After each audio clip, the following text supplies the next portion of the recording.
Hello everyone, আমি সঙ্গীতা। আর আজকে কিন্তু আমাদের ইনভাইট ছিল সুস্মিতাদের রুমে। ওই যে সত্যি বলতে চণ্ডীগড়ে এসে আমি এত ভালোবাসা পেয়েছি, আর কিছু কিছু মানুষ পেয়েছি সেটা বলার মতো না, তাদেরকে বলার মতো না।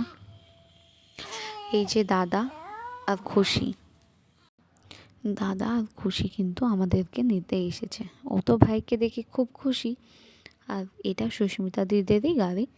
তো ও আমাকে বলেছে তোরা রেডি হয়ে থাকিস, তো দাদাকে আমি সন্ধ্যায় পাঠিয়ে দেবো। তো ওই দাদা আর খুশি মিলে আমাদেরকে নিতে এসেছে।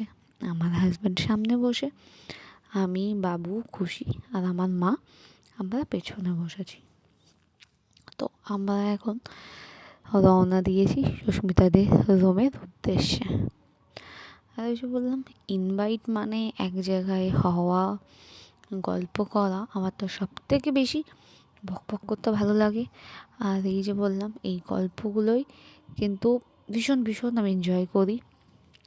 খাওয়া দাওয়া তো থাকবেই, ওটা তো একটা থাকেই, বাট সব থেকে এক জায়গায় হওয়াটা, এটা বেশি আনন্দের বেশি।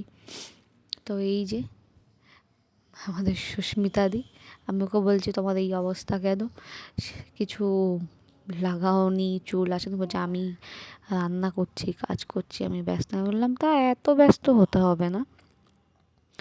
তো আর এইদিকে দেখুন, আমাদের কিন্তু সুস্মিতাদি বাড়িতেই সিঙ্গারা বানিয়েছে। দারুণ দারুণ টেস্ট হয়েছে সিঙ্গারা, কফি, সাথে কিন্তু বিস্কুট, এই সবই ছিল সন্ধ্যায়। আর রাতে যেহেতু স্পেশাল কিছু রয়েছে, তার জন্যই আমি বলেছি একদম হালকা পাতলা করবে, খুব বেশি চাপ নেওয়ার দরকার নেই। আর এই যে এখানে তো বেশ ভালো ঠান্ডা। আর ওই যে দিদি জল নিয়ে হাজির। আমি বললাম হ্যাঁ, তুমি আমাকে আগে জলই দাও। আর দিদির মোটামুটি রান্না কমপ্লিট, কিন্তু সন্ধ্যায় এই যে চা আর সিঙ্গারা দিয়েই সন্ধ্যাটা। আর তারপরে কিন্তু রাতের আয়োজন ছিল। তো আমরা রাতের বেলায় খেয়ে দিয়েই বাড়ি আসবো। আর ওই যে বললাম, দিদির কিন্তু রান্না কমপ্লিট। আমি আগেই বলেছিলাম তুমি রান্না করে রাখবে, যাতে আমরা একসাথে বসে কিন্তু গল্প করতে পারি। আমরা যাব তুমি রান্না করবে, ওটা ঠিক ভালো লাগে না। আর এই যে খুশি নিয়েছে ভাইকে কোলে দিয়ে, ও এখন ভাইকে পড়াশোনা শেখাবে, সেই সব দেখাচ্ছে। আর এই যে আদর চলছে, এত আদর এত আদর, আমরা সত্যি চলে যাব ভাবলেই মনটা খারাপ হয়ে যাচ্ছে। এই মানুষগুলোকে এত কাছ থেকে আর পাবো না, আবার জানি না কবে পাবো। আর এই যে এইদিকে কিন্তু রান্না কমপ্লিট। আমি বলেছিলাম মতি অবশ্যই কিন্তু ডাল বানিও, ডাল, মাছের ঝোল, আর কিন্তু স্পেশাল একটা চিকেন। এটা সেই স্পেশাল চিকেন। এইভাবে চিকেন কিন্তু আমি খাইনি, চিকেনটা কিন্তু দুর্দান্ত হয়েছিল। আর ওই যে বললাম, ডালটা আমি যেহেতু ভালোবাসি, তো ডাল আমার অলওয়েজ ফেভারিট। আর এই যে প্রথমেই বসেছে দিদির বড় মেয়ে সোনা, পাশে আমার হাজব্যান্ড, আর এদিকে দাদা। ওরা আগে খেতে বসে পড়েছে। আর আমি বললাম তাহলে তুমি খুশিকেও খাইয়ে দাও, মানে দিদির ছোটো মেয়েকে। আর ওই ছবি তোলা হচ্ছে, দাদা পুরো চুপ হয়ে গেছে। এইভাবেই কিন্তু ভীষণ ভীষণ আনন্দ করে দিনগুলো কাটছে। যখনই ভাবছি চলে যাব, ভীষণ মন খারাপ হচ্ছে আর চোখে জল চলে আসছে। যাই হোক, খুব খুব মিস করবো তোমাদেরকে। এই যে দাদার খাওয়া হয়ে গেছে, দিদি কিন্তু দাদার কাছে এসে দাদাকে দই দিতে এসেছে। আর আমাদের কলকাতার মতো দই তো পাওয়া যায় না এখানে, এখানে সব টক দই, কিন্তু এই মাদার ডেয়ারির মিষ্টি দইটা কিন্তু বেশ ভালো। এটা আমরা অনলাইন অর্ডার করেছিলাম। আর তারপরে আমি আর দিদি আর আমার মা খেতে বসেছি, আমরা তিনজন।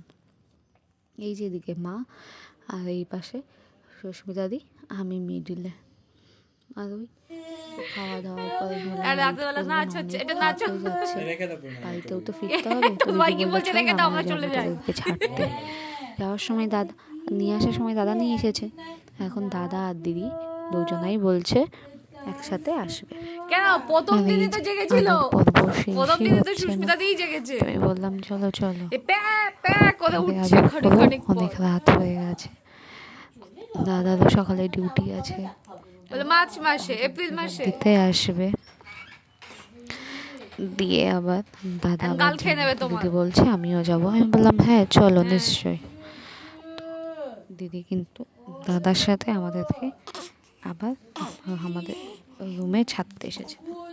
যতবারই ভাবছি চলে যাব ততবারই কিন্তু মন খারাপ হচ্ছে। যাই না বাবা।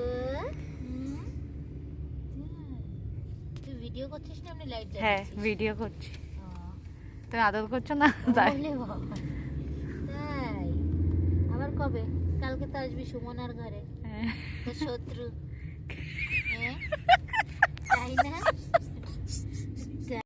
দেখ দেখ বাট শত্রু তো না, ও আমাদের মেয়ে বানিয়ে দিয়েছিল প্রথম দিন থেকে, তাই আমি একটু রাগ করেছিলাম, এটাই। বলে এখন আমার সব নাক ভেঙে গেছে। হ্যাঁ তবে দরজাটায় পাক দিয়েই করছে, উপর দিকে এরম করছে। কি হয়েছে? কি হয়েছে তোমার? হ্যাঁ?